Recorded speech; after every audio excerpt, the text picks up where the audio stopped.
Hello and welcome to the 2021 Central State University Hall of Fame inductee feature, where we have 6 individuals going into this year's Hall of Fame class, including the gentleman you see here with me today, Mr. Maurice Calhoun.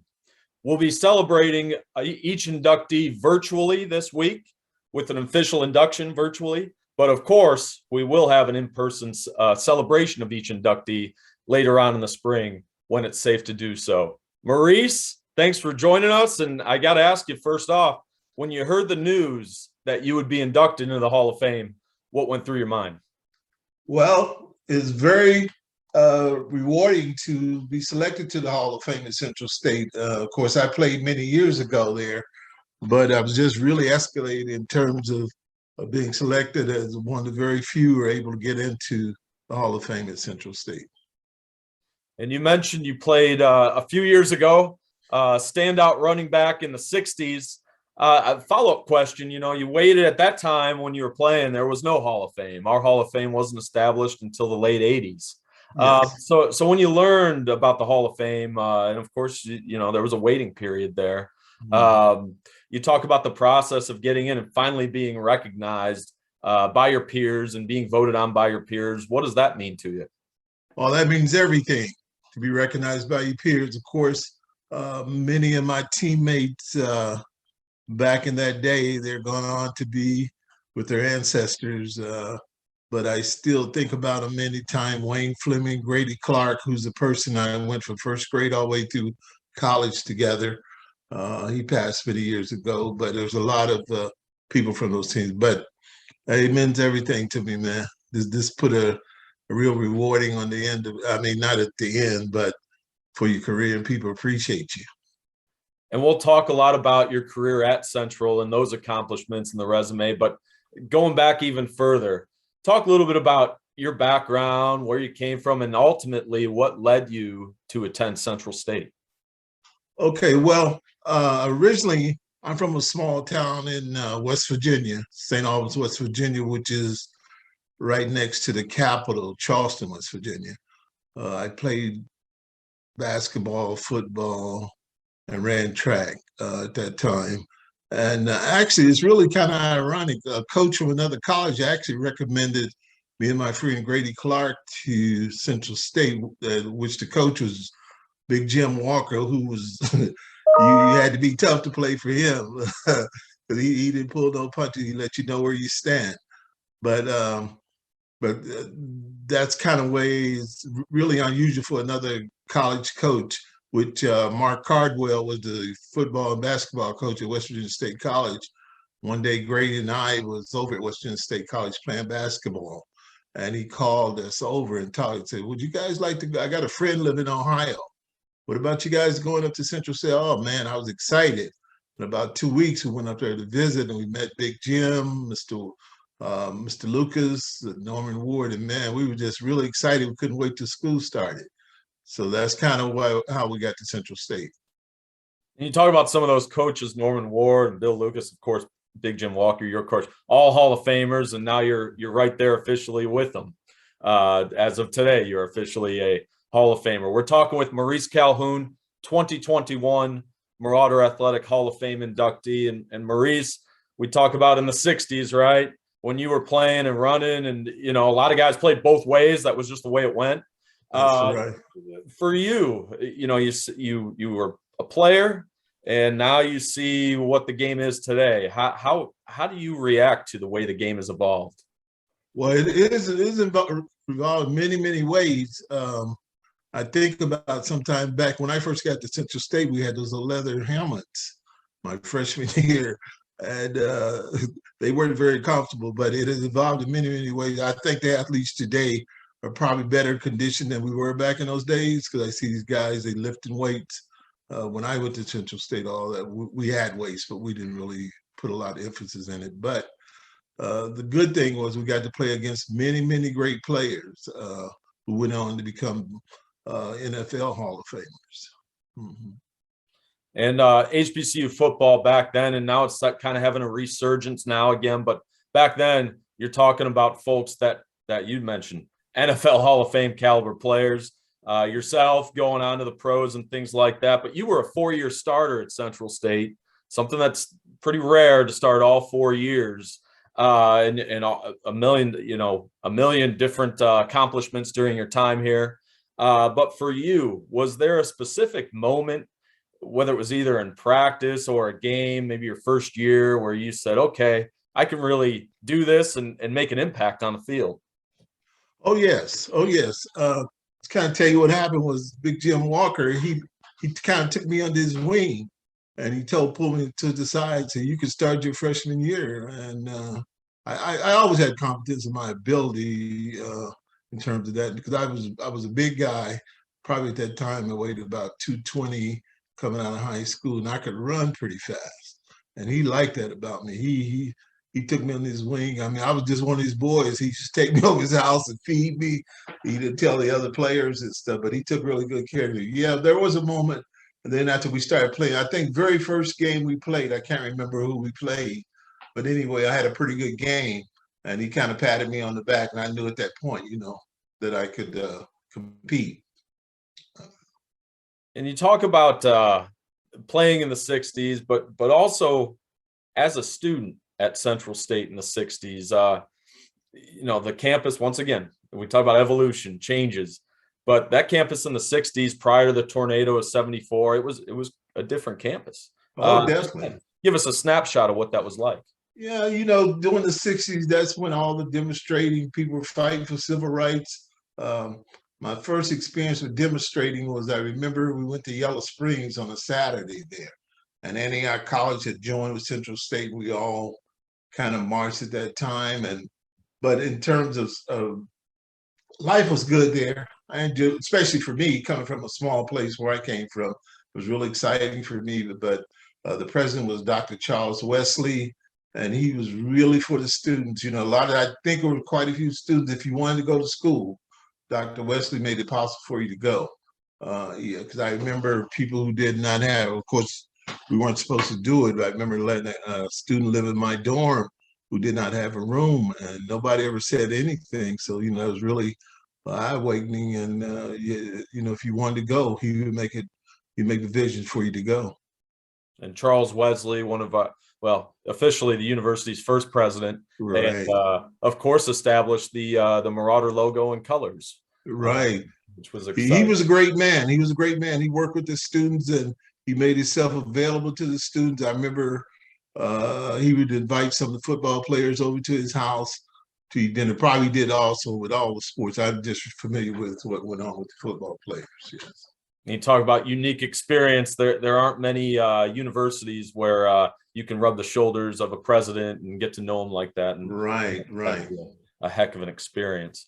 Well, we talk about campus life, but your career on the field, right? We mentioned earlier, 4-year starter, great running back, leader on the team.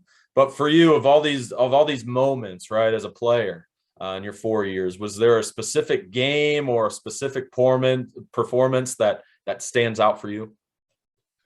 I maybe my senior year. Specifically, I remember playing Lincoln University in Jefferson City, Missouri, and I think maybe I had a really good game where I may have gained maybe something like 160 some yards during that time. I think I had a run about 60 yards or something like that. But there were just so many exciting moments, kind of hard to recall from, that convinced me that I could play, And then about my junior year, a lot of NFL scouts would come around and talk to me. Big Jim was a legend in the Big Ten, Big Jim Walker, and he had played with a lot of guys that were NFL coaches. And one thing that I remember him saying to me, Hank Stram was the coach of the Kansas City Chiefs, and one day Hank Stram came by, he called me Callie all the time. Callie, shit, excuse me, I used to kick his ass. He wasn't nobody, but all those kind of things, you don't forget, and you remember them and become part of your life. Yes. And of course, one of the major accomplishments, you talked about getting the NFL interest and a dream for a lot of players back then today is to get drafted. And you were able to do that. You got drafted by the Miami Dolphins. When you learned about that, what was that moment like for you? Oh, man, that was a life dream coming true. Of course, I did not stick there, which was, at that point, they had a lot of good backs. There were guys like Cookie Gilchrist, who was probably, it was the AFL at that time. It was the AFL and the NFL. It was a year before they merged. And they had guys like Abner Haynes, who was the most valuable player. I think he played, it was the Dallas Texans then, and now the Kansas City Chiefs. And he was at Miami. And let's see who else. Billy Joe, by the way, the football coach at Central at one time, he was there at that time. So I just kind of got to a point. I had a chance to go on after I didn't make their team to play in some minor league teams. But at that point, I thought I better get started with my life and go on, kind of pass up to football at that point. And just to go back, you talk about the talent from a little school in Ohio, right? Guys getting drafted, Olympians in the sport of track and field, and this class, the 6 individuals. Man, what a resume, including yourself. Yeah. We talk about the dream to get drafted and play on the professional level, but you alluded to starting your life after football. Of course, life doesn't end, on the field when it's over. So tell us about your journey after football. Well, after football, I lived in Cincinnati for a while. I got a job, and then after there, I moved to Dayton, Ohio. In 1976, I moved to Los Angeles, California, which I'd been there for about 45 years. I met a gentleman when I was in grad school who had lived in Georgia. He kept telling me, well, Maurice, why don't you get in the real estate business? And that's something I want to do. I went to Los Angeles and became a broker. I had my broker's license in Georgia and in California. Real estate in California is a real big thing, real big. I mean, you wouldn't even believe it. You think a person paid $1 million for a house, they would have a mansion. That's not so. And people kind of move around a lot in California because they were able to build up all this equity. And it's really good for people in real estate. Like I said, I own my own office, and it's been good. It's been good. Excellent, excellent. Going back to your time in the maroon and gold as a Marauder, right? And now officially as of today, although virtually, we'll celebrate in person later, but you are a member of the Hall of Fame, and you're a great and a model for future and current Marauders to look to. But for you personally, what does it mean to be a Central State Marauder? Oh, it means a lot to me, Nick. I had many experiences that helped me to grow up, become a man. And I met, the real good thing is that I've met people there from all over the world who, we all kind of mashed together. And sometimes I used to travel quite a bit, and I would always run into somebody from Central State, and, I still have a lot of friends. A lot of people have helped me. There's a gentleman by the name of Marvin Mills in West Virginia. He always encouraged me to make sure you make a life for yourself. And meeting Big Jim was a big influence for me. Mr. Lucas, Norman Ward, Mickey Carter, and all those people really had a big influence in my life, So yeah, it meant a whole lot for me because I met, like I said, I've had friends that I've kept close contact with. By the way, Vernon Tipton, who is a PhD. There's a lot of people on our football team that went on to become doctors in their fields, and they've had great careers and stuff. And I'm very proud of that. Probably had, you go to a large school, you kind of become a number. You go to a school like Central State, you get to know everybody, And that was enough for me because I came from a very small country town. And I, that was just eye-opening to me going to Central State. Yes. Maurice Calhoun, 2021 Hall of Fame inductee, a long time coming, but well-deserved, well-earned honor. We talk about these great memories, moments, and people, right, that you've met. But I want you to take a few moments now to officially acknowledge all those and just give your overall thoughts about officially becoming a part of the Hall of Fame. Well, it's a very great moment for me, even at this later date.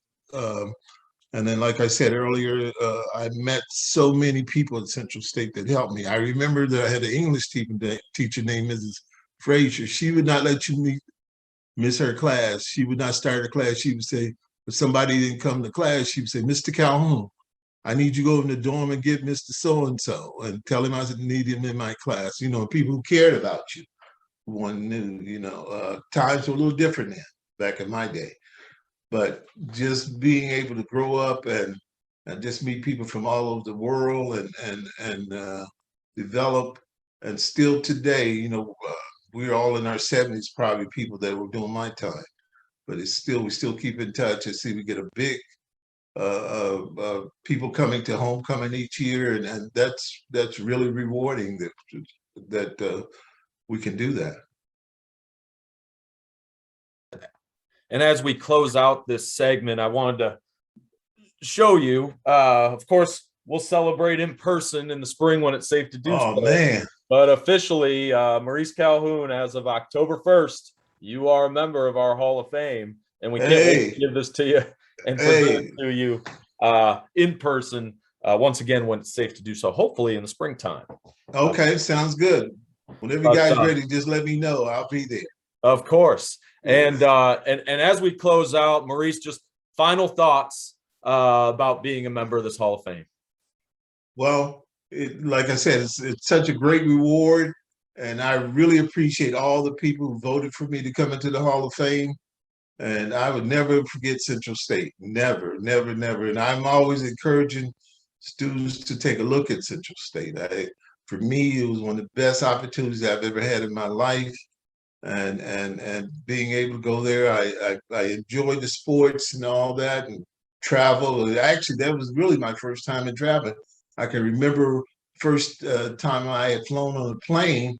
We were going down to Jacksonville, Florida, to play in the Orange Blossom Classic.